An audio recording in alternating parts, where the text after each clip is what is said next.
Good morning. Welcome back to Matenaer On Air. My name is Greg Bach, sitting in for Jane Matenaer, who's currently vacating and will return before you know it, and she misses you. I'm here today. I'm here with my sweet Cal B. He's behind the boards doing the ones and twos. Everyone say hello to Calvin, the board lord. You can hear him. They're saying it right now.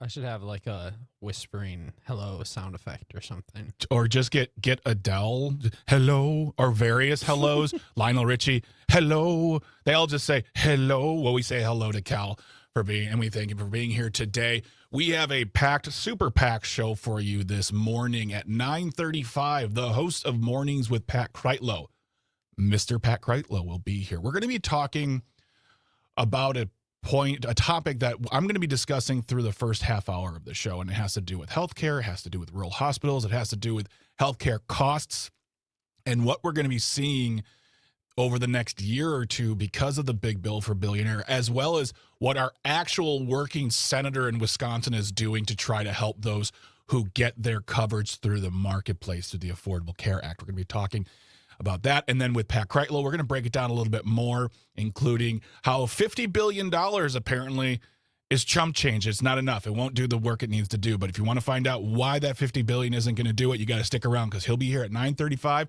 Pat Kreitlow, host of Mornings with Pat Kreitlow, every morning, Monday through Friday, 6 a.m. to 9 a.m. on the Civic Media Radio Network, where we're broadcasting from this very moment in Radio Park in Racine. And then at 10:06, on the schedule, we have the Chief Operating Officer of Native Public Media. His name is Brian Wadsworth. And we're going to talk to him, and we're going to extend the conversation that we had with Robert Pilot and Kate Riley about the closure for the closure of the Corporation for Public Broadcasting. It's going on. It's being shut down.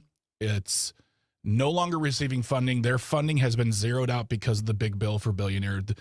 Donald Trump wants to get rid of it because it's woke, it's ideology, it's indoctrination. So there are going to be stations that suffer, and one of the biggest groups of those who are going to be harmed by this are tribal stations. And Brian is from Native Public Media, and we're going to talk about not only what the closure will do for Native stations around the country, including the one right here in Wisconsin, WOBJ, but also the handshake deal they made with a South Dakota senator to save it. Spoiler alert, calls are not being returned. So 10:06 is when he'll be here after the top of the hour news in the second hour. 10:35, we can call it an audio sorbet. We can call it an audio gripe. I don't know. I want to go over something. Calvin, I don't know if you know this, but one of our Tizbats, one of our This Shouldn't Be a Thing segments, made it to the big time, made it all the way up to the Senate. People are talking about it. There are visuals. And we want to give credit to a upstart senator named what's his name here? I got it written down here. So John Kennedy for bringing this to light to people. So we started it and we handed the baton off to this person who we pay to do work, and there will be more discussion about that. But in the 10:35 and then finally at 10:52, it is This Shouldn't Be a Thing, a brand new one. We do it every day here on the show, 10:52. We close out the show, bringing the light, bringing the fun. Today it is Casper's Dream Car Edition, and you want to stick around for that one because it'll make you smile. So, yeah, This Shouldn't Be a Thing, 10:52.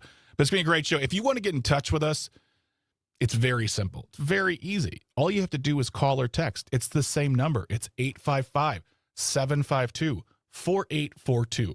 Leave a comment on the live stream. We are currently on Facebook, YouTube, and the platform we still call Twitter in this house. You can also get in touch with us via the Civic Media app. Calvin, what happens if someone doesn't have the Civic Media app? What should they do? Should they just give up, throw their phone into the nearest body of water, and just walk away? Well, they shouldn't do that, but they should start off by seriously reconsidering their life choices up to this point. Yeah, I would say if you don't have the app, what are you doing? After that, once you've reassessed your life, then you can go to the Apple App Store or the Google Play Store, depending on what mobile phone you have, and download the Civic Media app for free. Dang. When you're in there, what can you do? Can you play video games? Can you, find recipes? What can you do in the Civic Media app? Yeah, I'm announcing it here right now. The exclusive Civic Media mobile game. I don't know what it contains yet, but you heard it here first. Yeah, exactly. Be on the lookout for the release in 2020. Yeah, that will come maybe sometime. Okay. But no, you can text, you can call, you can leave a voice note, and you can listen to any Civic Media station that you would like. That's right. You can listen to us across the state. You can listen to any show across the state anywhere in the world. And I say that because we've gotten text messages from people via the app in Germany, Vienna, New Zealand, Punxsutawney, Pennsylvania. I mean, come on. That's worldwide coverage right there. So get the free Civic Media app in your life. And that way you can also take part in the text to win contest like Free Ticket Friday that's coming up this Friday. We'll be giving away we'll be entering your name to get you to win a 4-pack of tickets, club level tickets to see the Brewers play. But you have to have the Civic Media app to participate. So get that on your device, get it in your life. As Calvin says, reassess your life choices, and we walk together towards fun, frivolity, and information like this. So I said a moment ago that we're going to talk about this for a little while, and I want to get into this because, I'd say, whether we're talking about Wisconsin or we're talking about the nation, I think if you're going to discuss top 3 concerns that really kind of bind us as a citizenry, as a people, as a community, kind of regardless of who you voted for, healthcare is probably up there. It's always going to be in the top 3. And it seems as if, and this should be no shock to anyone, that because of the industry, because of the way that the healthcare industry lobbies, the way we receive our healthcare through employers and not through a single payer system, not through a nationalized healthcare program, we pay our costs, and those costs go up. And I wanted to share some really quick information for you. In 2023, what's called the NHE, National Healthcare Expenditures, grew 7.5%, which comes to $4.9 trillion with a T as in toy, $1 trillion in 2023. Medicare spending grew 8.1% to a little less than $1 billion, and Medicaid spending grew $871.7 billion. That's about 7.9%. I'm telling you all this because if you are lucky enough to have your health care through an employer, our health care is going to go up. That is just a fact of life. That is what is going to happen. It's what always is going to happen. And that is not easy for us to deal with. It's going to go up probably about 6%. That's what they're saying according to the facts that I'm looking at, which, by the way, all these facts and figures will be in the show notes today. I've got a lot of information, a lot of rundowns. But a group of people whose healthcare will go up even more. And I'd like to hear from all of you. If how are you dealing with your healthcare costs going up? I feel like you just kind of have to deal with it and move on. But as we've seen in stories and we've talked to people, individuals who have to pay for their healthcare have to then start negotiating what else they can pay for. Can they pay rent this month? Can they pay for groceries? Can they pay for back to school supplies? What are you doing to mitigate these rising costs? And I want to bring up the folks who are on the marketplace, who take part in the Affordable Care Act. According to a new analysis published on August the 6th by the Peterson Center on Healthcare, found that health insurance marketplace insurers will propose a medium premium increase of, wait for it, 18% for 2026. So if you are folks who are not on the ACA, you're going to see an increase. They're saying around 6.5%. That's a lot. But if you are on the marketplace, you can see increases anywhere between 15 to 18% based on preliminary findings. This proposal more than doubles last year's 7% median proposed increase. This information, by the way, comes from the American Hospital Association. This will also be in the show notes. And if you're not on the ACA, you might not know that there are tax credits available called their premium tax credits for those who have their insurance on the ACA. And those are looking to sunset at the end of the year. So your health care would be going up if you're on the ACA. On top of that, your tax credits will go away, which would skyrocket those premiums for those people who have to take part in the Affordable Care Act. They may or may not be able to afford it. And that comes back to the discussion point of, what can I afford this month? Can I afford healthcare? Can I afford groceries? Can I afford rent? Can I afford childcare? Luckily, we have one senator in this state. I'd like to just say, Calvin, that we just have one senator, but I can't legally because it's not true. We have two, but we have one who is working for us, for the people, regardless of who we voted for.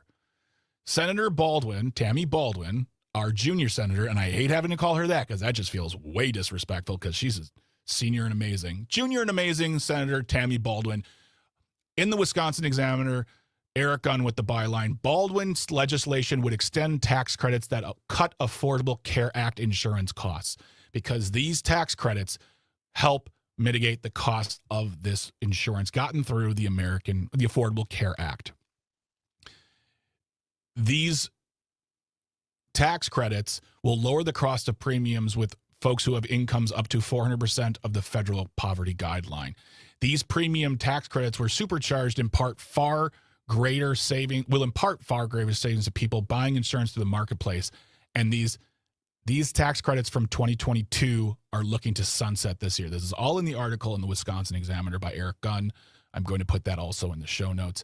These tax breaks these tax breaks help more than 230,000 Wisconsinites save an average of $500 a month every single month, not a year, a month on their premium. And to quote Senator Baldwin, not extending these tax breaks and jacking up costs on the open market will crush families, but also small businesses who, last time I checked, Calvin, every politician says small businesses are the backbone of this country. So if you are going to strip away tax credits that do not allow them to afford health care, this is going to hurt small businesses, families, individuals, and luckily Senator Baldwin, along with another senator whose name is, I apologize, escaping me at the Jean Shaheen from New Hampshire, they're both introducing this legislation that makes the enhanced tax credits permanent in place of a lower tax credit that will resume when the enhanced tax credits expire. So a lower tax credit will exist, but they want to make the current one permanent because that's what you do for working families, for individuals, for businesses when you believe that the middle class, the working class, are the backbone, the heartbeat of this country.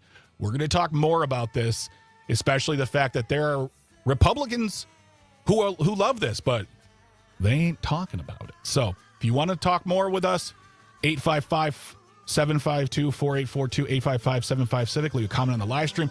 We're talking healthcare costs, and the one senator doing something about it. You are listening to Matenaer On Air on the Civic Media Radio Network. Stay tuned. Stay close.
Good morning. Welcome back to Matenaer On Air. My name is Greg Bach, sitting in for Jane Matenaer, who is vacating, but will be back before you know it. I'm here. I'm here for the rest of the week, and we're happy that you are with us. We have the board lord, Calvin Butenhoff, on the ones and twos, and we are here to take your calls and your texts, 855-752-4842, 855-75-CIVIC. Leave a comment on the live stream if you'd like. We're on Facebook, we're on YouTube, and the site we still call Twitter.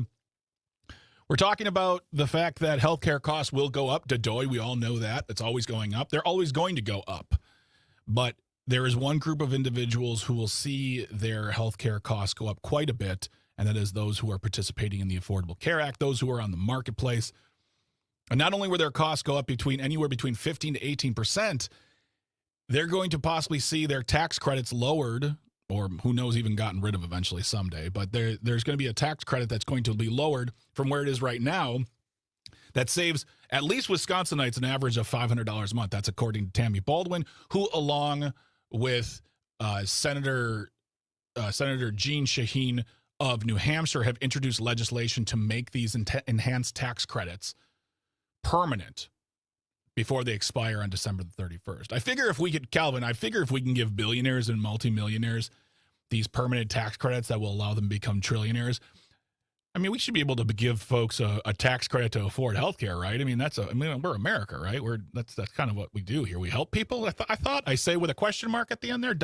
question mark. You see, Greg, we would help them, but it's just waste, fraud, and abuse. Oh, you're right. I'm sorry. I messed up there. I thought we were a country of kind people and helpful people, and at the very least, I will say this too. Like, I don't mean to take the emotion out of it or not speak from a point of we need to help people. We do. I think we have a real, it's an investment. It's a promise. We pay our tax dollars. Our government should take care of us to a certain extent, but also folks who are on healthcare, folks who have access to healthcare, folks who can stay healthy, produce, work, live longer.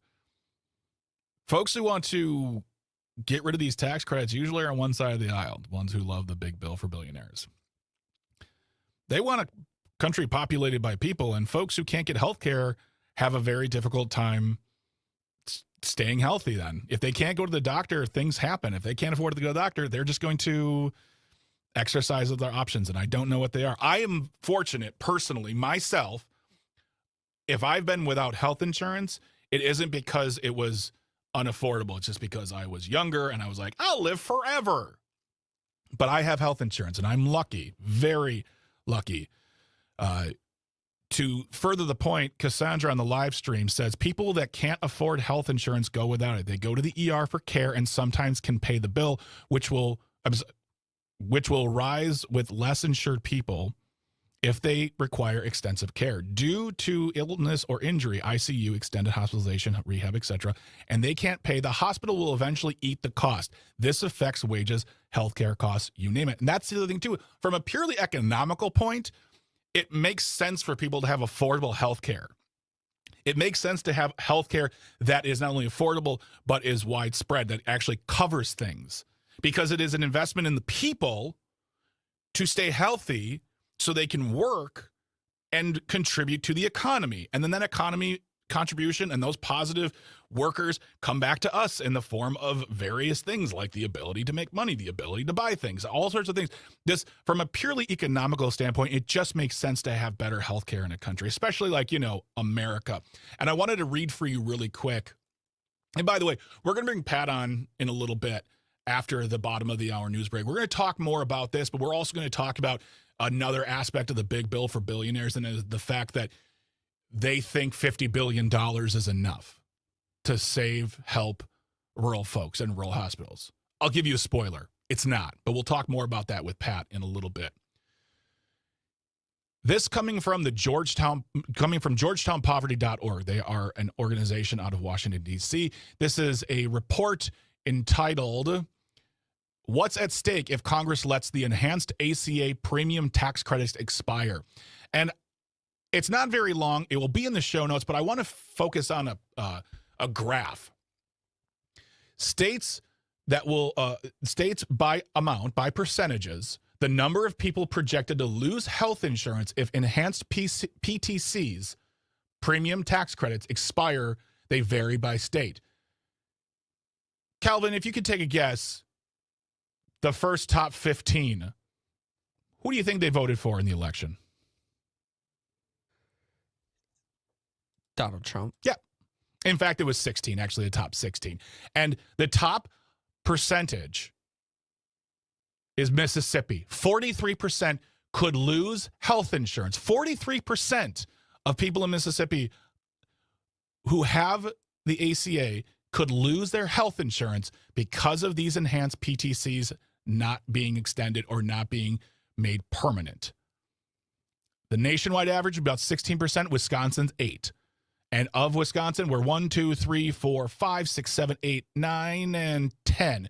Of the 10 states have yet to expand our Medicare coverage through the ACA.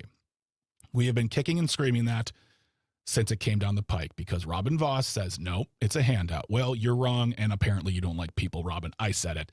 But that is what we're looking at right here. People in Mississippi, Tennessee, Alabama, South Carolina, Georgia, Louisiana, Arkansas, Ohio, Texas, Idaho, Kansas, Indiana, Florida, Kentucky, Iowa, Michigan. All of them are the top ones who are going to lose anywhere between 18 to 43% healthcare coverage for those who are on the ACA. Ted on the live stream says medical expenses are the most common cause of personal bankruptcy. We live in America. That's right, guys. We live in America where you can go bankrupt trying to pay your hospital bill. Luckily, Senator Baldwin's on the case. We thank her, and we're going to talk more with Pat Kreitlow after the news coming up. Don't go anywhere. Let us know your thoughts. Call, text 855-752-4842, 855-75-CIVIC. You're listening to Matenaer On Air on the Civic Media Radio Network. I want to hear from you folks. Thank you so much. Stay tuned. Stay close.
Good morning, Pat Kreitlow. It's the Secret Show. Hi, everybody.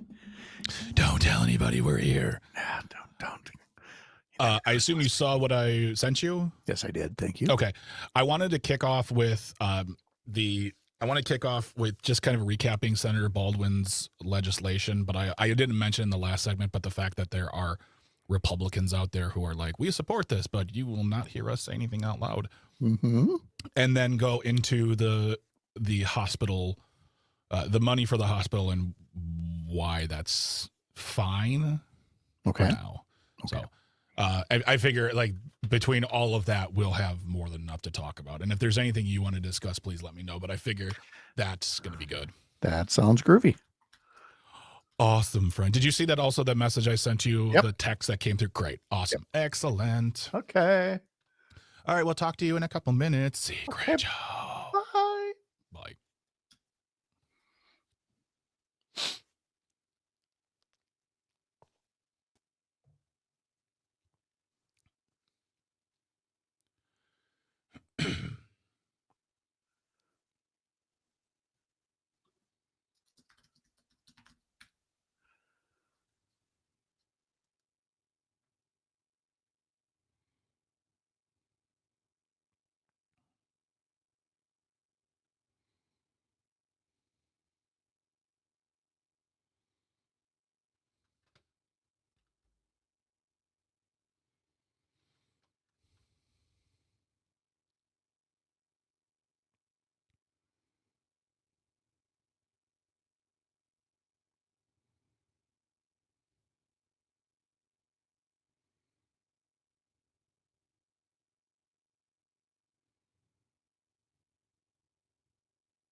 Good morning. Welcome back to Matenaer On Air. My name is Greg Bach, sitting in for Jane Matenaer, who is currently vacating somewhere, and she'll be back before you know it.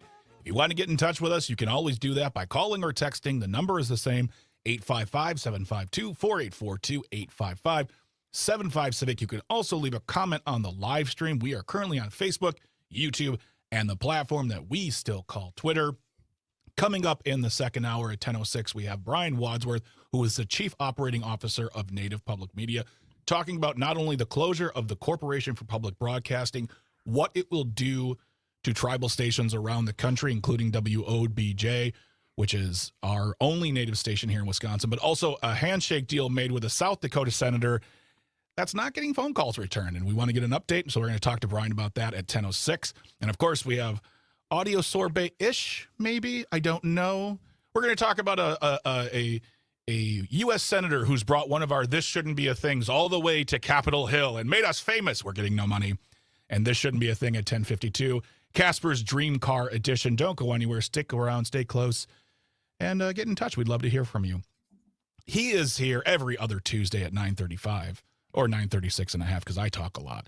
But he is the host of Mornings with Pat Kreitlow. He is my true buddy, my true friend, the captain of this yacht of rock, Aw. Mr. Pat Kreitlow. How are you, my friend? Good morning. I am great, thank you. It's quite overcast here in the Chippewa Valley this morning, but yesterday was so glorious with the sunshine and that south wind that it has lingered into today like a weather hangover. It is still it's still a beautiful summer morning here in Wisconsin, even when it really isn't. Yeah. Time marches on. The days are getting shorter. The air is getting cooler. I know, but Brittany promised, back to the 80s for a couple of days here coming up. And I got to live off of something. And I live off of a lot of Brittany Merlot promises. I'll tell you that. So. The weather's going to get better, Pat. I love it. Stop whining, old man. Trust me. So I trust. Wow, she's become more aggressive in recent days. I might have put words in her mouth, but I'm Yeah, sure there she you was go. thinking it. Yeah. Yeah. So, Pat, we were talking about this earlier.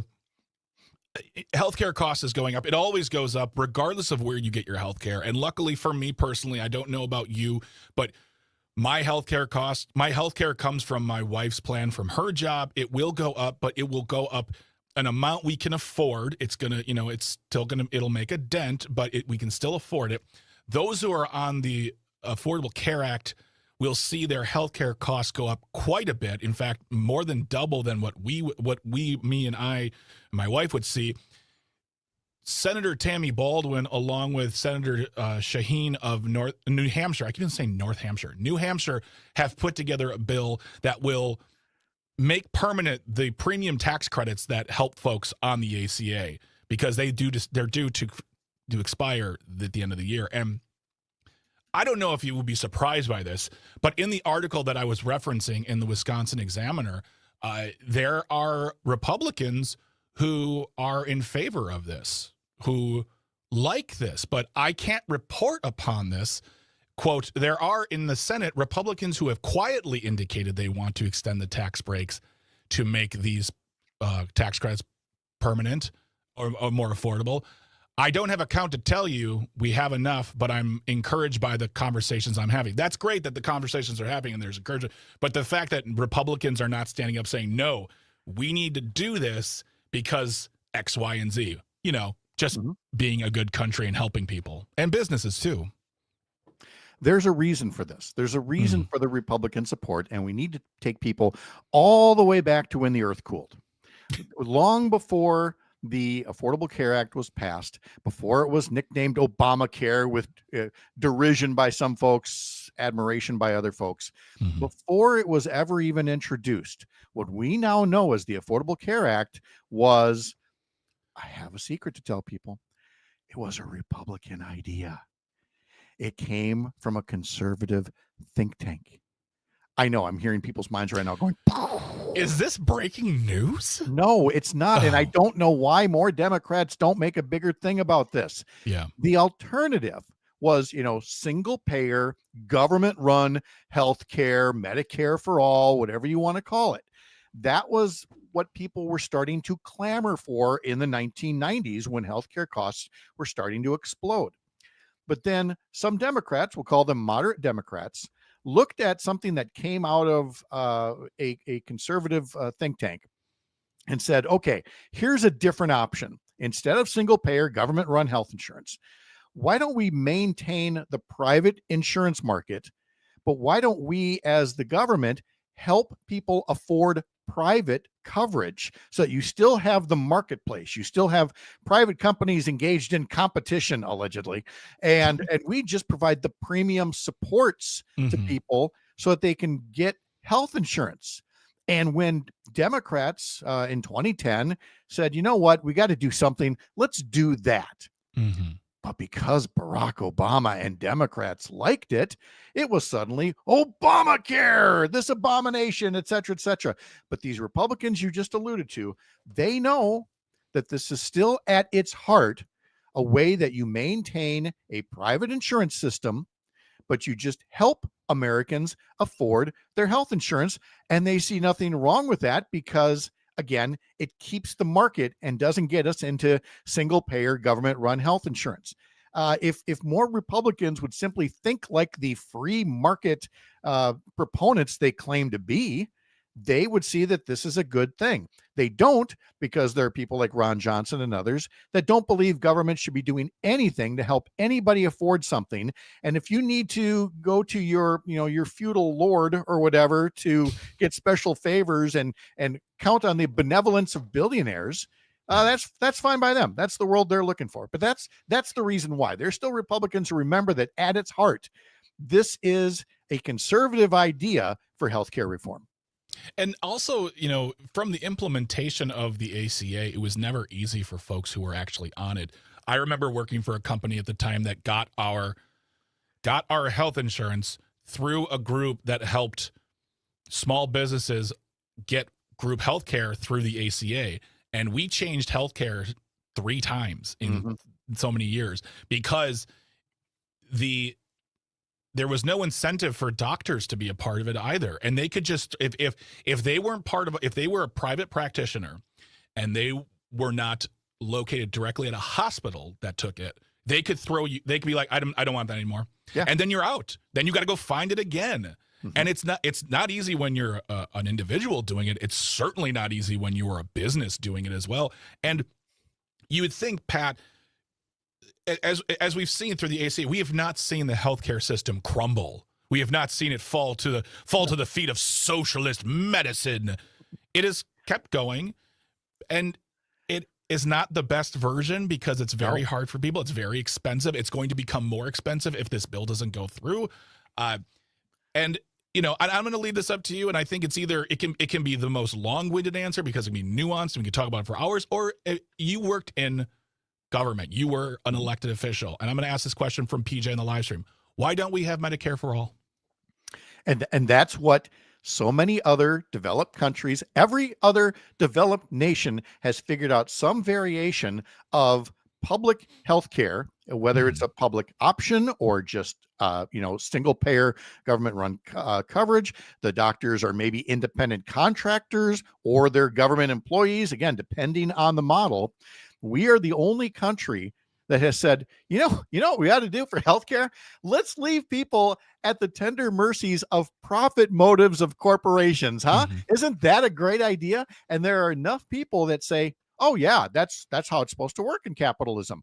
And there are just some things that are not supposed to be left to the whims of the market. For example, the things that would keep us alive, like healthcare, which is why every other country has some version of this. Now, they may go the other way. They may start with a base of, single payer healthcare, but then they provide opportunities for competition for private healthcare plans. And we could have done the same, something similar with the Affordable Care Act. We could have maintained the private companies that are out there with premium support. And we could have included what was known as a public option, where people could say, well, I've looked at all of these for-profit corporations, what they want to charge me, but I actually think the better thing for me would be to choose Medicare. I'm only in my 30s or whatever, but there's a public option to buy into Medicare and or Medicaid. I'm going to do that. And the only reason we do not have it isn't because of Republicans. It's because of a Democrat, Joe Lieberman, senator from Connecticut, who, on behalf of the insurance companies, fought tooth and nail. Senate Democrats had no margins to work with, no wiggle room, and had to eventually drop the public option in order to get his vote for the Affordable Care Act. So that's the long way of saying we should be at some kind of a Medicare for all, either for everybody or as a public option. But politics is the reason we're not there yet. If you're just joining us on Matenaer On Air, we are speaking to Pat Kreitlow, who is host of Mornings with Pat Kreitlow, which is on Monday through Friday, 6 a.m. to 9 a.m. here on the Civic Media Radio Network. We're talking about healthcare costs. We're talking about healthcare coverage. We're talking about options. And something that Tony brought up on the live stream, he said, I wonder how those states will figure out how to blame Democrats for losing coverage. Oh. And that is in reference to the study that I referenced from Georgetown Poverty that showed a figure showing the percentage of people currently on the ACA who will lose healthcare coverage if these tax credits are not extended and they can't afford it. And the top being Mississippi at 43%. And the first 16 of those states are all states that voted for Trump. And you're right. It will never be his fault. It will never be the Republicans' fault. At best, it will be their congressman's fault. They'll boo them, but they won't boo Trump. And the way you describe it, Pat, the way you talk about that brief moment and that brief history lesson you gave us, and I thank you, what I hear is these politicians put the profits of private business and their own interests over the growth of the country. And I'm even talking about people like, oh, I'll pay into Medicare. I'll pay into directly to the government, not this middleman thing. I'll pay for Medicare. I'll do that. That's easier. And also, as we've seen in reports, the quote bureaucracy of Medicare and Medicaid is a lot simpler than private insurance. Very much so. The paperwork, yes. the administrative costs and timelines. So The fact that Joe Lieberman and others were able to say no to that was them saying, we're going to say no to a major investment from the people into the government because I really like my job. Yeah, and the correct way to look at this, and how they're going to turn around and blame Democrats, it's quite simple. They continue to undermine it. They the Republicans continue to provide cuts in premium supports. They continue to shrink the window to sign up in the Affordable Care Act marketplace, and it's that way with everything. It's with public transportation. It's with public education, public health. Basically, anything with public in it is their view is starve it and then say, this isn't working, and give them more reason to cut it further or to privatize it or to end it. Are you wait, I thought we were talking about healthcare, not education. Boom, roasted. There it is.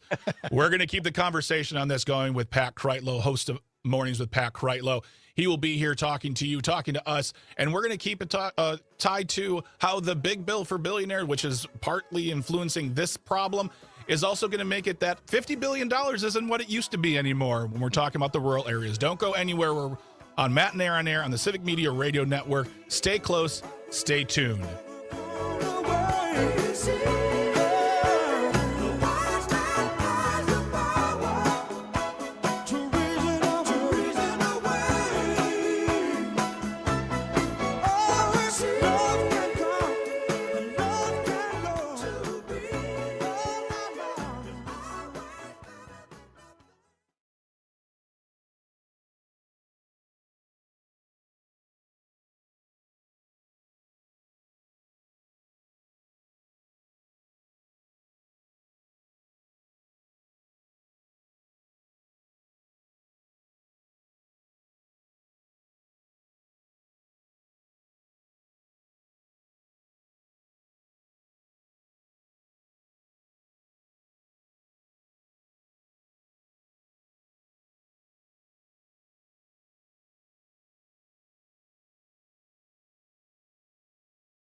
Good morning. Welcome back to Matenaer On Air. My name is Greg Bach, sitting in for Jane Matenaer, who is currently resting, relaxing, vacating, and she'll be back before you know it.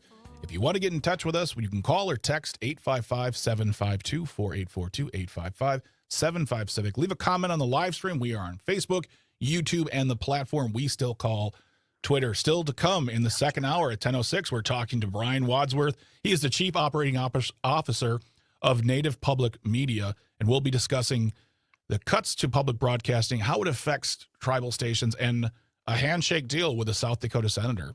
So don't go anywhere. We got audio sorbet at 10:35, and of course, this shouldn't be a thing at 10:52. And not to mention, my guest is Pat Kreitlow this morning on a lovely overcast Tuesday. It's nice and cool and crisp. It's still baseball weather, if you tell me that, Pat. I'm still believing that's baseball weather. Of course, because we got postseason hopes that are alive and well. Brewers could clinch a playoff spot yet today. That magic number is down to 2. I purposely not talked about that number because it makes me sick to my stomach. October baseball is going to be a thing here. So yeah, this weather gets me in the mood for it. And if you want to listen to the Brewers play the Texas Rangers, the broadcast starts at 6:30 tonight. You can listen to it on terrestrial radio on Civic Media. We are your Brewers radio network. You can listen to us on WRCE in Richland Center, WISS in Oshkosh, as well as Park Falls. That's WCQM right here in Racine, WRJN in Racine and Kenosha, and our newest Brewers affiliate, WBZH in Hayward. So if you want to listen to some baseball action and you want to listen to it on the radio, because radio baseball is amazing. It is. You can do that by getting on terrestrial, traditional radio. Can't do it through the app, but you can listen to it right here at Civic Media. Pat Kreitlow, of course, is our guest for the rest of the hour here. And we were talking about the cost of healthcare, the cost for not regular folks. I'm sorry, that's not for regular folks who get or unleaded. Yeah. Okay. There we go. Now I got leaded gas, baby. No, folks who get it through the traditional way through the workplace, or folks who get it through the ACA, the differentials in cost. Senator Baldwin, along with New Hampshire Senator Shaheen, putting together legislation to help those on the ACA still be able to afford this. And the fact that Republicans, while support it, are not speaking up about it. And this leads me, when I heard this, it just leads me, Pat, to this thought of the Republicans who voted for the budget, the big bill for billionaires, however you want to call it, that's FCC compliant here on the show. They voted for it, and then immediately had to go out into the community and talk about what they were going to do to combat it. And the first thing I think about is the fact that Derek Van Orden, guy, congressman of your biggest fan, woo, you and Dan Schaefer, as soon as he voted for the third time for the big bill for billionaires to finally make it go through and it's complete and done, it's taken effect, some now, some at the beginning of 2027, immediately getting in touch with Tony Evers saying, you need to save our hospitals. Yeah. Well, sir, you didn't do your part. And to be fair, there is $50 billion set aside to fund rural hospitals over the next 10 years, I believe.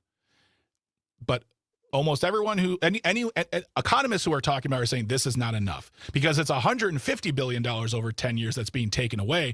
So they're giving them 1/3 of that to say, yeah, you're fine. Here, narrator, they will not be fine. Yeah. They will not be. And this $50 billion rural health fund that was set up was cobbled together at the very last moment to try to make sure that a few rural Republicans signed on. Do you know what policy looks like when it's cobbled together in the last minute to just twist the arms of a few elected officials? Yeah, it's not real good. No, it gives so much power to, of all people, Dr. Oz, head of the Centers for Medicaid and Medicare Services, and puts a lot of that funding at his discretion, meaning it's also at Donald Trump's discretion. The king will decide whether your rural hospital will get this funding that you need to stay alive or not. And he will make that announcement through his emissary, Dr. Oz. Donald Trump will make this announcement through Dr. Oz.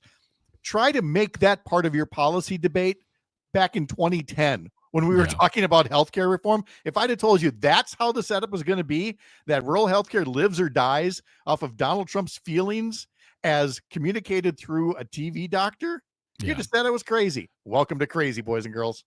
Well, and that's what I think too, is like he's going to get at a podium and say, before I talk about this $50 billion investment, or as they put on the website, the finance, the Committee on Finance from the Senate, the Rural Health Transformation Program through the One Big Beautiful Bill makes the single largest investment in rural healthcare since Medicare modernization of 2023. Before Dr. Oz says any of that, he's also going to say, do you suffer from weight gain, weight loss, saggy drawers, saggy top? Take these vitamins, Dr. Oz's vitamins. They're Ozalicious and tasty, and they're good for you. And we don't know if they do anything, but they're Oz fantastic. And you can buy it with Trump currency available now. Yeah, Trump bucks.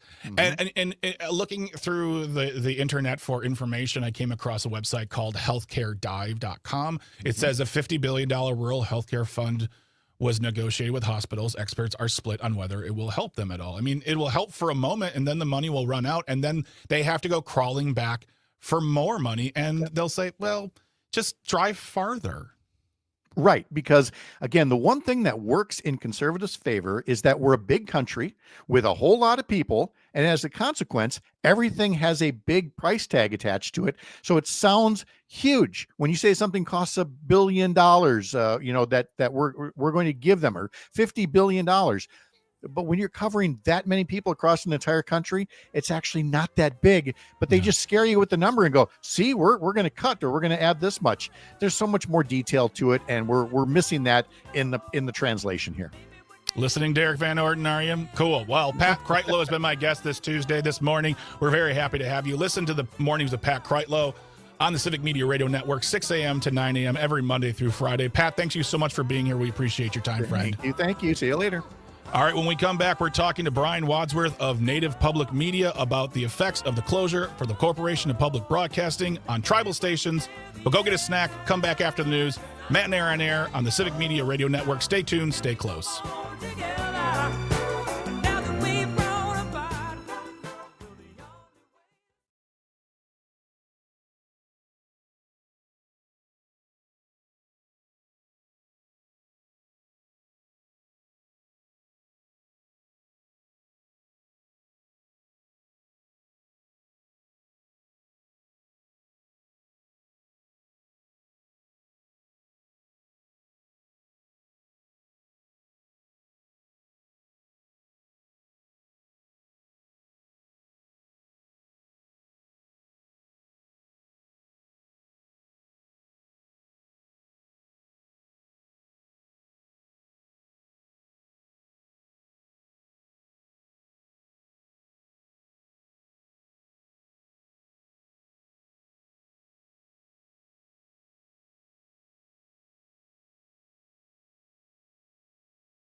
Good morning, Brian. How are you this morning? Hi, good morning. How are you doing?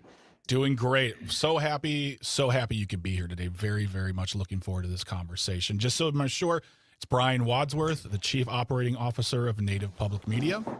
Correct, yes. Excellent. I want to make sure I get that correct. And we come back in a little over a minute. And as the email said, when the interview is done, if you can just stay in the stream for a little bit to let the files upload, you'll be good to go. Will do. Thank you. Thank you for having me. Thank you, sir. Looking forward to it. Of course. Thank you.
Good morning, everyone. Welcome back to Matenaer On Air. My name is Greg Bach, sitting in for Jane Matenaer, who is currently vacating, resting, relaxing. She called me. She wanted to let you know that she misses you, she loves you, and she'll be back before you know it. But for now, you got me and you got Sweet Cal B on the boards doing the ones and twos. Everyone say hi, Calvin. Hi, everyone. There it is. All right, cool. We're going to be getting it rocking and rolling here. It's going to be a great hour of programming here for you today. At 10:35, we're going to be doing an audio sorbet-ish. A senator from the South has made one of our articles famous. And it's not the one we wanted, but it's the one we deserve, I guess. And then we also have This Shouldn't Be a Thing in 10:52. It's the Casper's Dream Car Edition. If you want to get in touch with us, call or text. Leave a comment on the live stream, but you can call or text 855-752-4842, 855-75-CIVIC. Leave a comment on the live stream. We are on Facebook, YouTube, and the platform that we in this house still call Twitter. I'm very, very excited to have our next guest on the show. He is the Chief Operating Officer of Native Public Media. His name is Brian Wadsworth. Mr. Wadsworth, thank you so much for being here today and sharing your time with us. No, thank you. I appreciate the opportunity to be able to speak about Native Public Media and the work that we're doing for our tribal radio stations. So let's start there. Tell us about Native Public Media. It's not just, it's not one station, it's a group. What do you do, and what do you do for stations across the country? So Native Public Media, we are a Native-led nonprofit that works exclusively with tribally licensed radio and television stations throughout the country. We have a network of about 58 tribally licensed radio stations, as well as 3 tribally licensed radio or television stations throughout the country. And so the work that we do at Native Public Media, we work with our stations to work with them on their various compliance with the heavy regulations that they have being in broadcasting. So we work with them on the regulations. We offer training for our stations. We have an emergency management planning training as to get our stations prepared to stay on the air in the event of an emergency, as well as underwriting, how to generate funds from underwriting for our radio stations, and then our station support program, which was funded by the Corporation for Public Broadcasting. We worked hand in hand with the Corporation for Public Broadcasting, as well as with the 36 tribally licensed radio stations that received the community service grant. So we have the unique opportunity to be able to work with them one-on-one, provide technical assistance with I worked on the financial compliance aspect of their CSG grant, and then my counterpart, Kyler at City, our programs coordinator,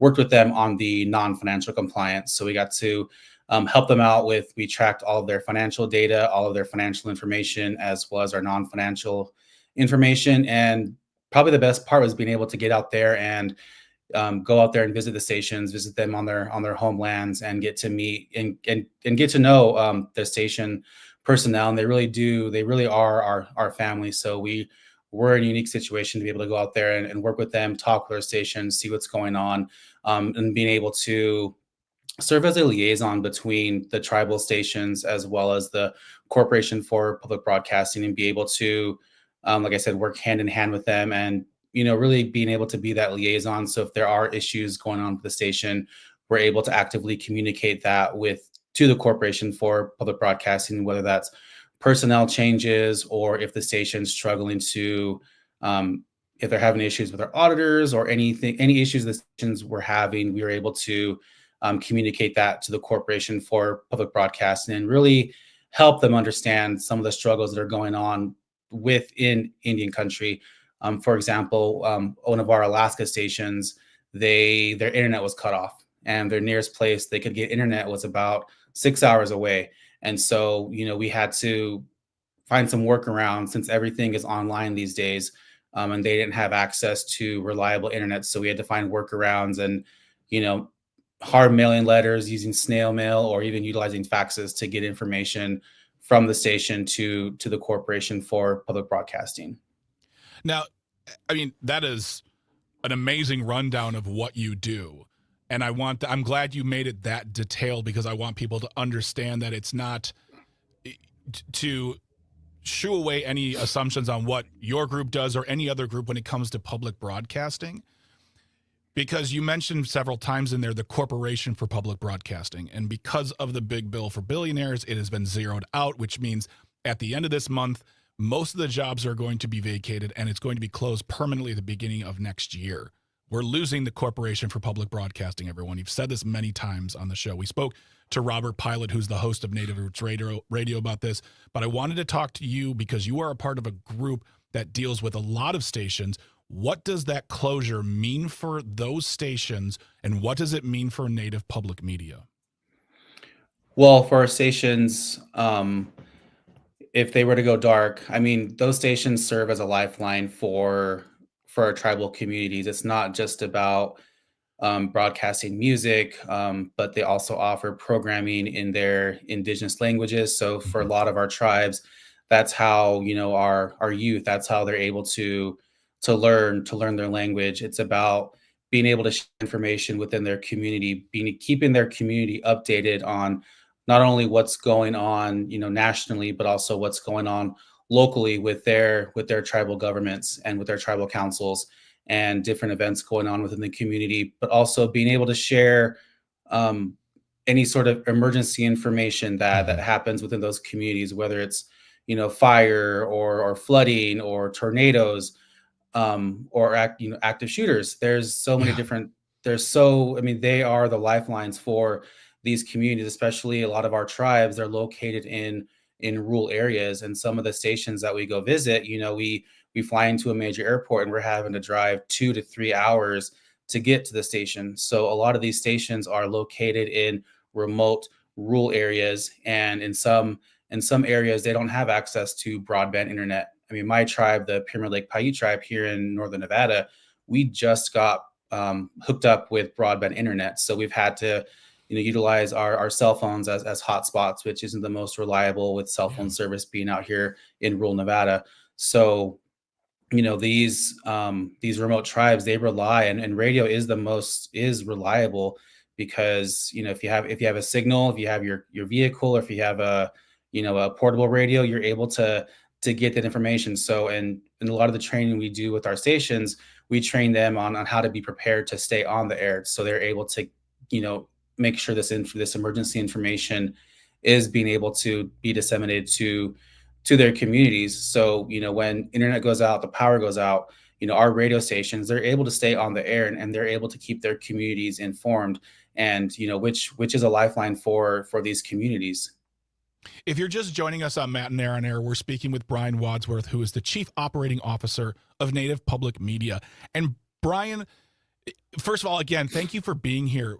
We spoke to Kate Riley, who's the president and CEO of America's Public Television Stations. We spoke to Robert Pilot, who hosts Native Roots. We have a friend of ours, Mark, up in Hayward, Mark Lundeen, who works for Civic Media, who also did a lot of work with WOBJ, which is Wisconsin's only tribal station in Wisconsin. And the things you are saying right now, if you took all the references to Native folks and tribal stations, it's public broadcasting. And if they are not associated with tribal stations, they are going to be suffering the same thing. And the reason why I say this, I want people to understand that this connects us all. These public stations are an important, as you said, lifeline to various information and to emergency information as well.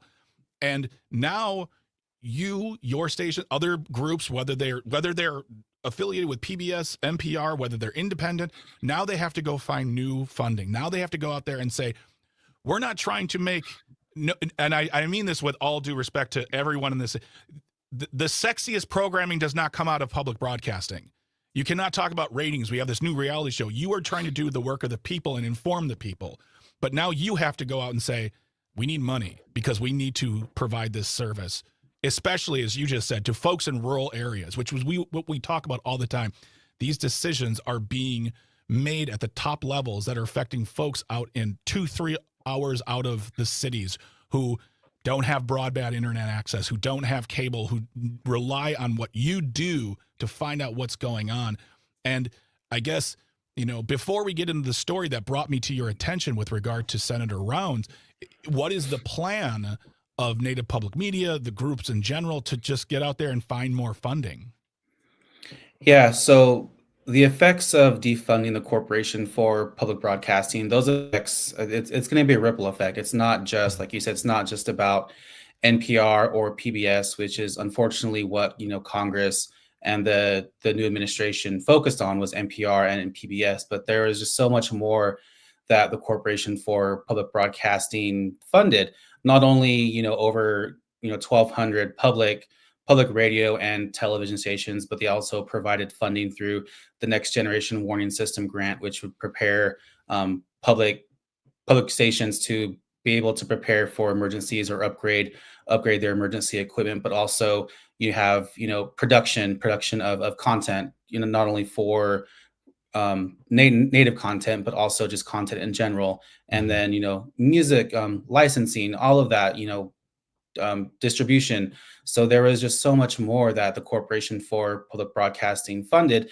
And also, us at Native Public Media, the effects of defunding the Corporation for Public Broadcasting will hit us as well. Like I mentioned earlier, we worked with the 36 tribally licensed radio stations that received funding from the community service grant. So our budget is going to take a 50% hit. And so what we're doing, not only keeping tabs on what's going on with the Senator Rounds deal and with the Bureau of Indian Affairs and how that's gonna play out. We haven't heard any official statement or received any official correspondence from Senator Rounds' office or the BIA. So we're in the dark just like everyone else. We're just waiting for more information to come out. But what we did at Native Public Media, our goal, our primary focus, even though our budget's taken a 50% hit, our focus is making sure that our stations are able to stay on the air. So we've ramped up our fundraising efforts. We created a tribal endowment fund where that fund will be used for the long-term, being able to provide long-term support for our stations. Mm-hmm. And then we also have our tribal station support fund, which we're fundraising for to create that, I guess triage you'd want to call it, but first response for stations. So we're ramping up our fundraising efforts, and we're working with our stations. We've been preparing them, since the new administration came in, that hey, this is something that could come down the pipeline. So just preparing them, mentally to be able to talk with their tribal governments, because not all tribes, we're not all casino tribes. We all don't have, influx of income. So, for a lot of our stations, it is a big ask to ask their tribal government, because, just like with, a lot of tribes, they're on very small budgets as well. We're going to keep the conversation going, and I want to discuss this this discussion you had with Senator Rounds from South Dakota when we come back on their side. But we have Brian Wadsworth here. He is the Chief Operating Officer of Native Public Media. We're going to keep the conversation flowing. And if you want to be in touch with us, 855-752-4842, 855-75-CIVIC. Leave a comment on the live stream. You're listening to Matenaer On Air on the Civic Media Radio Network. Stay tuned and stay close.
Good morning. Welcome back to Matenaer On Air. My name is Greg Bach, sitting in for Jane Matenaer, who will be back before you know it. And we're here talking to Brian Wadsworth, who is the Chief Operating Officer of Native Public Media. If you want to get in touch with us, call or text. It's the same number, 855-752-4842, 855-75-CIVIC. We'd love to hear from you. Drop a comment on the live stream. We're on Facebook, YouTube, and the platform we still call Twitter. Before we went and got ourselves some water and a snack, we were talking to Brian about the closure of the Corporation for Public Broadcasting, what it means for tribal stations around America, and what his group, Native Public Media, does for those stations around the country. And something that you brought up that I thought was very important and needed reminding for me too was the fact that when we think public broadcasting, we think PBS, we think NPR. And while those are entities and they're national brands, and I have to assume the finding of funds will be slightly easier for them, not completely easy. It's those unaffiliated stations, including tribal stations, that will have to work harder because the Trump administration came in, along with the GOP, vilifying and demonizing public radio as liberal, woke, choose your buzzword. But they've put the work upon you, and as you made mention, your budget is slashed by 50% because of it. But you and this is how I came to know your group and reach out to you. And an article in the Wisconsin Examiner from the 27th of last month, Jennifer Shutt with the byline, talking about a handshake deal with Congressman Mike Rounds of South Dakota to find $9 million in funding. Can you tell us more about that? Yeah, so the work that we do in Native Public Media, we were watching the rescission package as it went through, and in real time, we were at the National Congress of American Indians when the House first talked about the rescission package, and in real time, we were trying to mobilize, and we got a resolution passed by the National Congress of American Indians to urge Congress to not defund the Corporation for Public Broadcasting on behalf of not only the 36 tribally licensed radio stations that receive funding, but also Quantum Broadcasting Corporation that receives funding for their production and content, as well as Vision Makers Media, which provided grants to for Indigenous filmmakers to create documentaries. So again, the rippling effects of defunding the Corporation for Public Broadcasting doesn't just hit our radio and our public radio and television stations, but the rippling effects and the consequences will be probably felt for many years. But the work with the Rounds deal, that kind of came up last minute because that kind of came in at the end, especially with the Senate voting, and so that deal, we were shocked to hear. We were of course happy to hear that there was consideration for funding for the public radio and tribal public radio and television stations, but there just weren't any details. And so we had reached out to Senator Rounds' office because then we had heard that it was going to come from energy funding from the BIA. Excuse me. So we reached out to the BIA. We haven't received any formal correspondence from the BIA, but now there's some news articles coming out that the BIA is committed to providing that $9.4 million. But what's still unknown is when is that funding going to be available? Because a lot of our stations, they're on different year ends. So some of our stations, they're already in FY26. So when is that funding going to become available? And how is that funding going to become available? Do our stations have to apply? Is it open for any tribally licensed radio or television station, or is it just going to be restricted to those stations that received funding from the Corporation for Public Broadcasting? So still a lot of unknowns out there with the Senator Rounds deal. And that's one of the reasons why I wanted to talk to your group as well, is because I want people to hear this, and I want them to know that a senator has made a handshake commitment to doing this and to hold the feet to the fire to do this work, to fund this. Because let's face it, you said $9.4 million? Yes. $9.4 million as far as the federal budget goes is paperclip money. And in my opinion, there's no reason why we can't just say yes to this and get it done. So, Brian, if people want to get involved, get to know more about what you do, donate to your group, how do they do that? How do they reach you? So you can visit our website, www.nativepublicmedia.org. And on there, we have a donation page where people can make contributions online through Zephy, or if they would like to mail a donation. We received so much support. And it's really amazing. Right after the Congress passed the rescission package, we received donations started coming in. And so we're very, very grateful for the support. We have a lot of people reaching out to us wanting to find out how they can support. And so again, our main goal, our primary goal at Native Public Media is to keep our stations on the air. So, we'll do whatever we can. We are resilient as Indigenous people. We are resilient. We've gone through, my people have struggled, have gone through so much worse than this, which is unfortunate, but we are resilient people. And I'm very confident that we will come out of this stronger and more resilient, and making new connections, making new allies, that people with organizations that we may not have even thought of. So again, if people would like to donate to our tribal endowment fund, again, for the longevity of of public media for our Indigenous radio and television stations, they can visit our website, or they can always reach out to us via our emails on our website. Wonderful. Brian Wadsworth is the Chief Operating Officer of Native Public Media, talking to us today about the importance of keeping tribal stations on the air. Brian, thank you so much for your time today. We appreciate it. We're going to keep up with this story. We'll be in touch. You have a wonderful day. Thank you again for being here, my friend. Great. Thank you. Bisha, thank you. All right, when we come back, Tisbat, This Shouldn't Be a Thing, is on Capitol Hill. Find out which one and who's talking about it. You're listening to Matenaer On Air on the Civic Media Radio Network. Stay tuned. Stay close.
It's not the creatures from above.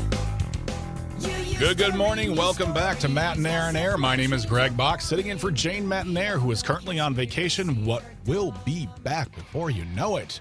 If you want to get in touch with us, you can call or text. You can get in touch with us by that way. Same number, 855-752-4842, 855-75-CIVIC.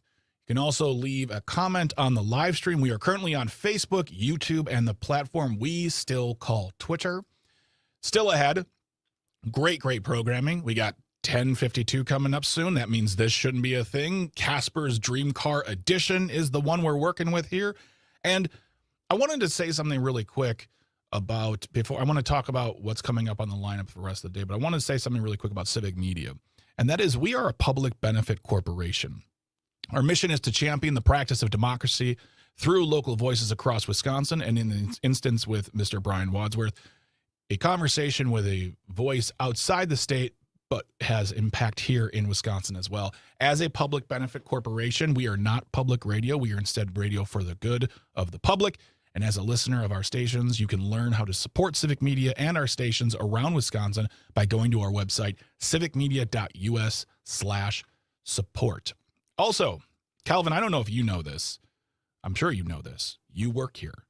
But after our show is done at 11 o'clock, the network just doesn't shut down. They're not done for the day. They're not like, all right, that was a good few hours. Pat and Greg, great work. Let's take a long lunch. No, there's still amazing programming after us as well. So after we're done, we'll take a short news break. When we come back, it's going to be the Tom Hartman Show from 11 to 2. And then from 2 to 4 is Todd Alba. He's going to be joined by Danielle Williams, who's the Department of Workforce Development's Assistant Administrator of the Division of Employment and Training. That's a long title. They're going to be talking about September being Workforce Development Month in the state and what the department is doing to promote and foster the state's workforce. And then he will have Sean Hanish and Kelly Call, who are they're producers of Just a Bit Outside the Story of the 82 Brewers. They're going to be talking about the movie and releasing across the state. So that's going to be great on Todd Alba Show. Maggie Dawn from 4 to 6.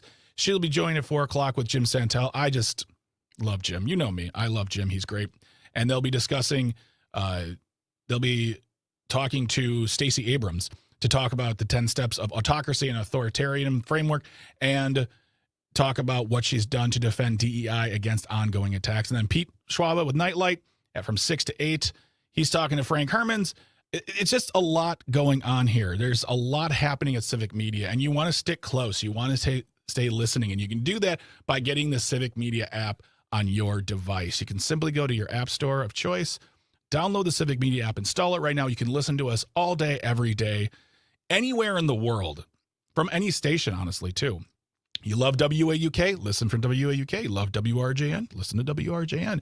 You can't listen to the sports, unfortunately, but you can listen to our shows anywhere in the world, including places like Europe, Australia, lower Southern America, anywhere you want.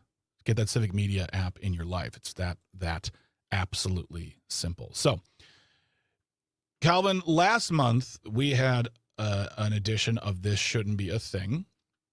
And if I'm not mistaken, that one was called, let's see here, what did we name this one?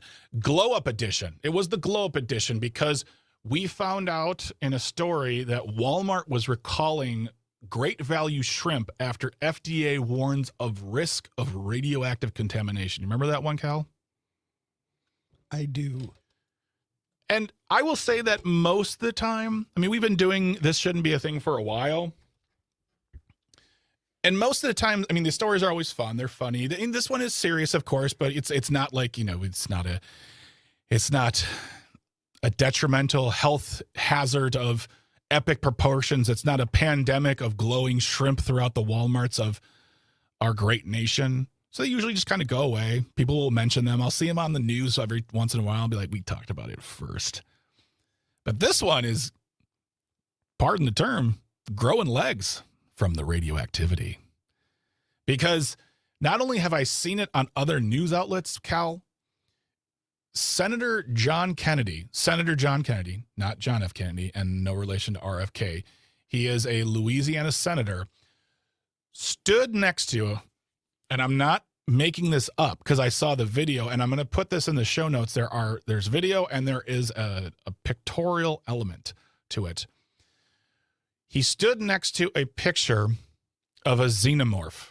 And if you don't know what a xenomorph is, just type that into the internet and you'll know exactly what that is, because it is one of the aliens from Alien saying that, quote, "This is what you could end up looking like if you eat some of the raw frozen shrimp being sent to the United States by other countries." I want to reiterate that point. This isn't The Onion. I didn't write this. Calvin didn't write this. This is for real. This is a story from the Shreveport Times. Presley Bo Tyler has the byline. This came out 3 days ago. Louisiana Senator, U.S. Louisiana Senator John Kennedy stood next to an image of an alien and warned that eating radioactive shrimp could result in consumers looking like an alien. Calvin, I know he's not our state senator, but we also pay his salary, right? Yeah, I would assume so. I don't think the salary varies by state. So, yeah, I think it comes out of a general pool. Yeah, we send all our money in via taxes, and then they get the money, and they get a paycheck. They get great health care. And the other thing, too, is I this is not how I wanted one of our Tisbats to become famous, because I had friends texting me the story saying, "Is this for real?" And I say, "Yeah, it's John Kennedy. Of course it's real. He says stuff like this. He doesn't have anything else to do. He can't, he's too busy. He's too busy taking away health care from people and voting for money for billionaires. So, of course, he's going to stand next to a picture of a fictional alien." They're all fictional. Sorry to say that, folks, but that's how I feel. A fictional alien from a movie, and say that if you consume shrimp imported by other countries, which, by the way, has been recalled, you may look like a xenomorph from the movie Alien. Side note, the picture they made, you and I also paid for. This is what's being taken up in Congress right now. I kind of have no words. I couldn't make it an audio survey. I couldn't even make it an audio gripe.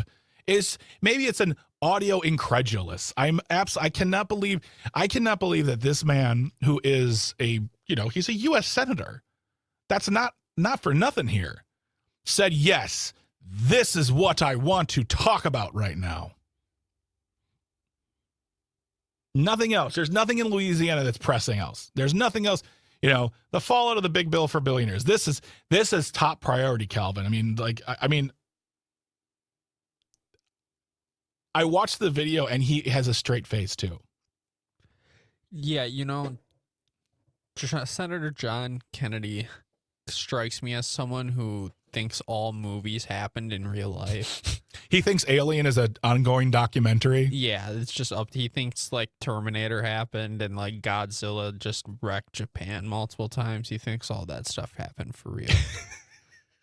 He just missed the actual origin of the xenomorph, and he just mixed up. He thought it came from radioactive shrimp instead of outer space, He goes on to say this. This is a quote, folks. I'm not making it up. I didn't write this. I guarantee you I'm not funny enough.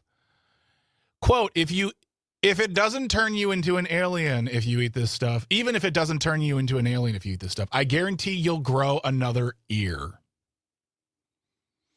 Well, that just sounds like good living. It's like, where do you grow it? That's where I would ask the question. Do you grow it on the back of your head, the top of your head, next to an existing ear? Is it a functioning ear? Does it give you special telepathy powers? Tell me more about this extra ear that you would grow if you ate shrimp from Walmart.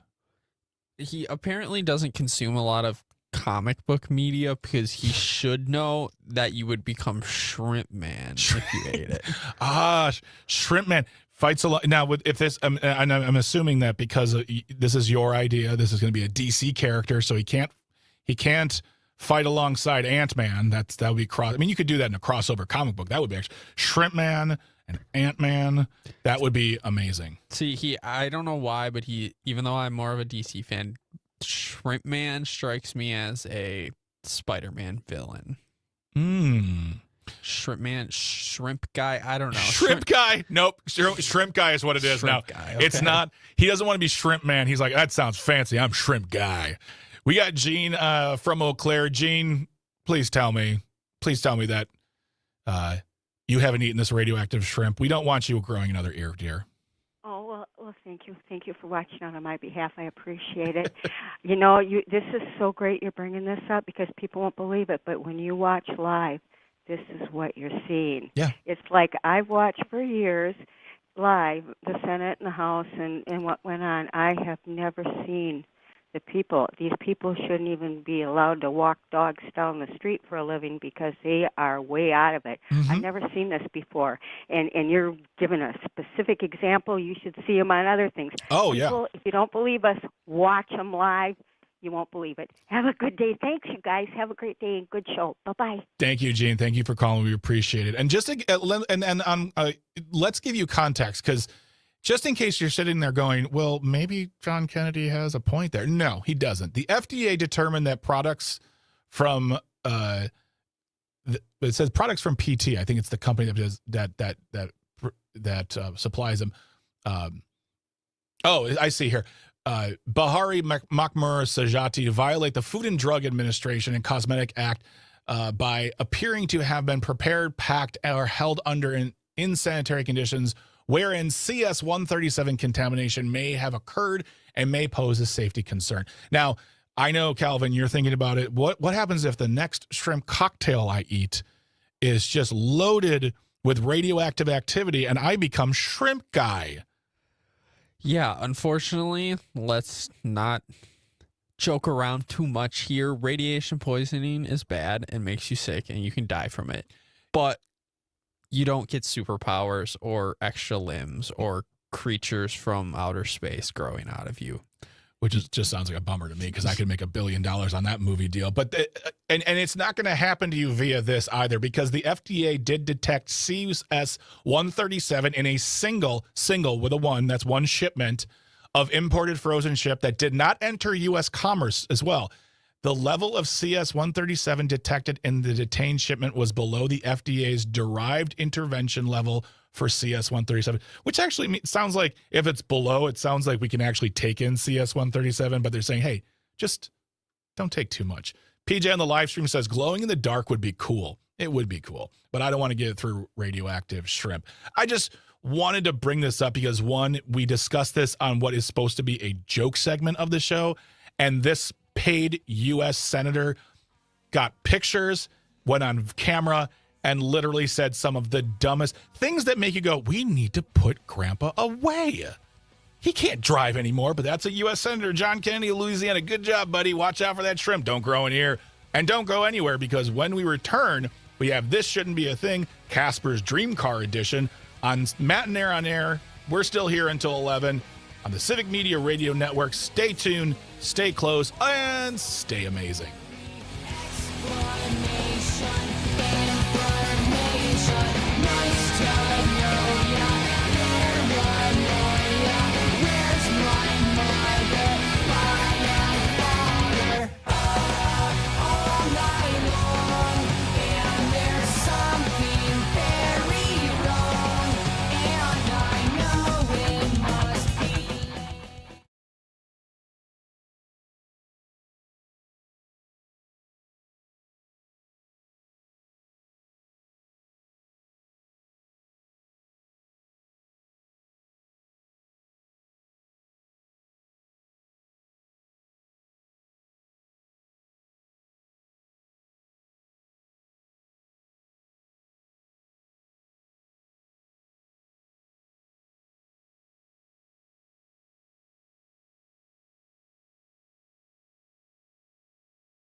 Good morning. Welcome back to Matenaer On Air. My name is Greg Bach, sitting in for Jane Matenaer, who is vacating and will be back before you know it. You can always get in touch with us. Give us a call or a text. The number is the same, 855-752-4842. Leave a comment on the live stream. We are on Facebook, YouTube, and the platform we still call Twitter. Lots and lots and lots of programming ahead of us, including Tom Hartman from 11 to 2, Todd Alba from 2 to 4, Maggie Dawn from 4 to 6, and Pete Schwaba from 6 to 8. And then after that, we have the Rick Smith Show. We have Native Roots that we mentioned earlier before. And tomorrow's show is going to be absolutely amazing because Andrew Watkins is back. She's here every month.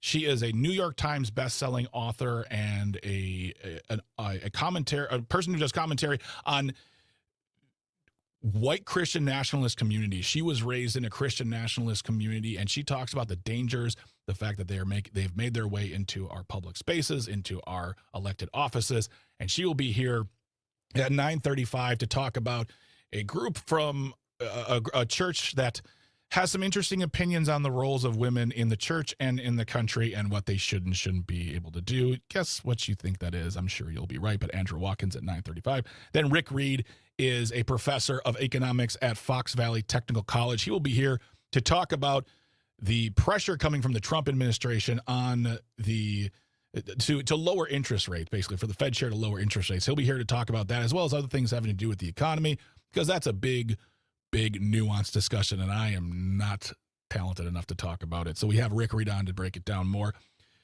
Early, not Thursday, but tomorrow, we're going to have Weather and Wine with Brittany Merlot. She's taking a little bit of a break, so we're going to have her on tomorrow to talk about the weekend weather coming up. From what I understand, it's going to get cooler, maybe some 70s, but I think fall is here. So that's going to be at 10:33 with us tomorrow on the show. Brittany Merlot, Civic Media's multi-award-winning meteorologist, talking about the weather, talking about the stuff on Weather and Wine. It's going to be a great show. We want you to stay around. We want you to have some fun. And it's 10:55, which means it is time for This Shouldn't Be a Thing. And if you ever have a thing that should not be, send it to Jane, Calvin, and me. And that is going to come way of email by janesays@civicmedia.us. JANESAYS at civicmedia.us. Send us a suggestion for This Shouldn't Be a Thing. Send us a guest suggestion, story suggestion. Just say hi. You could even tell us you don't like us. It's happened before. It's going to happen again. But we love to hear from you regardless, because we love the fact that you're taking time out of your day to share with us. So Jane says at civicmedia.us. Today's Tizback comes way of the CBC, British Columbia. Andrew Kerjaka has got the byline. The headline reads, "Man arrested after driving child-sized pink Barbie Jeep through Prince George, British Columbia." This might be one of the greatest stories ever, because it's got a wonderful, wonderful photo element to it. But a Prince George man was pulled over by police after driving a child-sized pink toy Barbie Jeep along one of the main roads in north central BC on September the 5th. I guess in a day that involved a hit-and-run accident, a fire that destroyed a business. The photos and videos of this Barbie Jeep are quickly spreading online with a mixture of humor and disbelief. If you go to the website, civicmedia.us/shows, you can find our show. You can find this episode of Tizbat. You can look at all the pictures. The man's name is Lincoln Casper, and the picture of him you will see looks exactly like a guy in his dress, specifically of what would be a guy driving a toy pink Barbie truck down the road. Quote, "I never drove it before," he said while laughing. He was getting a Slurpee for a friend who got lazy and decided to borrow his roommate's child's tiny car to get around. Calvin, is that what we're calling alcohol nowadays? A Slurpee? Because you can't tell me this was just, I'm going to go to the store and get you a Slurpee. This was not. I grew up on George Jones. He used to drive the lawnmower to the liquor store because they'd take his keys away. This was not a Slurpee. Greg. Yeah. Slurpees are really good. And it was just a short walk, and he decided he would take the take the Jeep? It was a short walk, but it was a shorter drive because he was driving 3 miles an hour, prompting one person who was filming it to say, "You're really going to arrest him for driving a kid's Jeep?" I mean, that's fair. I feel like the thing that shouldn't be here is the arrest. He's driving close to the road, and it's a pretty aggressive arrest, too. They got him in handcuffs face down on the truck. And really, when it comes down to it, it says, Casper says he was cuffed after he took a hit of his vape. Are we sure this isn't from America? This has just smacks of America branding for me. It just feels like this is out of this feels Florida. This feels like Canada's Florida right now. Yeah, some of the memes are really good. I was just scrolling down the article. They have a parody game cover of Grand Theft Auto with Grand Theft Auto Prince George. And it features the Barbie police chase. I just like the idea that a kid, I mean, I know he borrowed it, but I just like the idea of a kid on a toy phone going, "I'd like to report a stolen vehicle, please. It's pink and tiny and has a large man in it, and he's driving slowly. He'll probably be at the 7-Eleven in about an hour." If you want to read more about that, you can go to civicmedia.us/shows and find the section about this shouldn't be a thing. Download it, look at the pictures, enjoy it, have a laugh, because we all need that from time to time.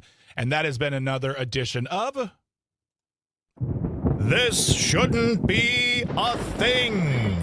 I want to thank Calvin. I want to thank Traffic. I want to thank Engineering for doing all the things you do. Without you, this does not go on the air. We do not get heard. And the people who are listening, the people who are watching, commenting on the live stream, sending us text messages, calling in, we appreciate you. Without you, there is no us. Don't go anywhere. We got a lot of great programming ahead of us. After the news break, we're going to have Tom Hartman from 11 to 2, and then more shows. Todd Alba, Maggie Dawn, Pete Schwaba. Don't go anywhere. Stick around. We'll see you tomorrow. Have a great, great Tuesday. You're listening to Matenaer On Air on the Civic Media Radio Network. Take care. Stay close. Stay tuned. You're awesome. Bye-bye.